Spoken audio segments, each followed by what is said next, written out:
ఇక్కడ పచ్చిమిర్చి ఉన్నాయి చూడండి. ఇవి ఉండడం వల్ల వీటికి బలం లేకుండా ఇలా చిన్నగా వస్తున్నాయి. బుడంకాయలు ఇవి, లేకపోతే మనకి ఇప్పుడు బుడంకాయలు వస్తున్నాయి. అప్పుడు మనం సీడ్స్తో వేసిన జామ చెట్లు ఇవి. మొన్న హార్వెస్ట్ చేసినాం కదా, మళ్ళీ వచ్చింది చూడండి పుండుకూర.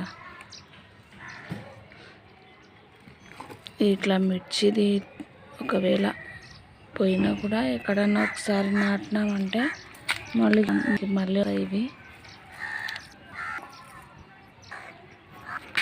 ఇట్లా లోపలికి ఇలా నాటేసినామంటే దీనికి వేర్లు వచ్చేస్తాయి.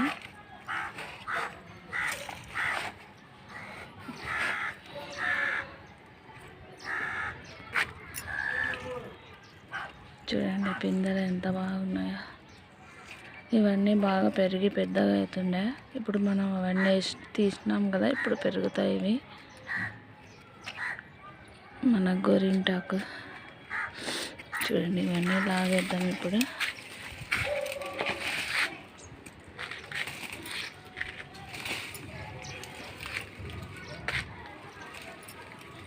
కొంచెం గట్టిగా ఉన్నాయి.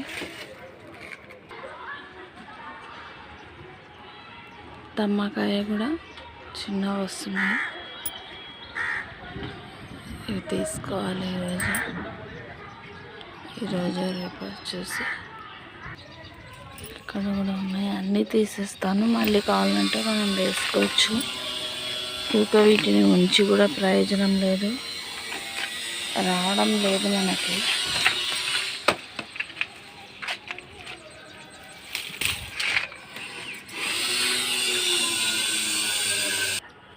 ఎండాకాలము పక్షులు పాపం ఎండలకి ఉండలేకపోతున్నాయి. ఇది మల్లె మొక్కల చెట్టు. మల్లె మొక్క నిండుగా ఉంది చూడండి. చిలుకు చూపిస్తాం కదా.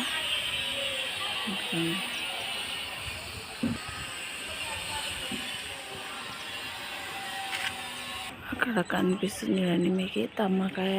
అలా వస్తుంది తమ్మకాయ కూడా. మనం ఎంత మంచిగా ప్రోటీన్స్ విటమిన్స్ ఇచ్చినా కూడా దీనికి కూడా పూత రాలిపోతుంది. వర్షాలు పడితేనే మాకు ఇక్కడ బాగా వచ్చేది. ఇవైతే అసలు పెరగడమే లేదు. ఎంత ఉన్నాయో అంతనే ఉన్నాయి. ఇదిగోండి జామ సైజ్ మటుకు పెరగడమే లేదు. ఇవి ఈ గోంగూర అంతా హార్వెస్ట్ చేసినాను, మళ్ళీ వచ్చినాయి బాగా. చూడండి ఇదంతా తీసేస్తాను. మట్టి కూడా బాగా ఎండి తడిచి బాగుంటుంది మనకి. మాకు మళ్ళీ ఎట్లా మనం వేసుకోవాలి కదా, అప్పుడు అన్ని సీడ్స్ అప్పుడు పెట్టుకుంటే సీజన్ని బట్టి వస్తాయి. ఏమంటే ఎండలకి వేరే మొక్కలకి నీడ ఉంటుందని పెట్టింటే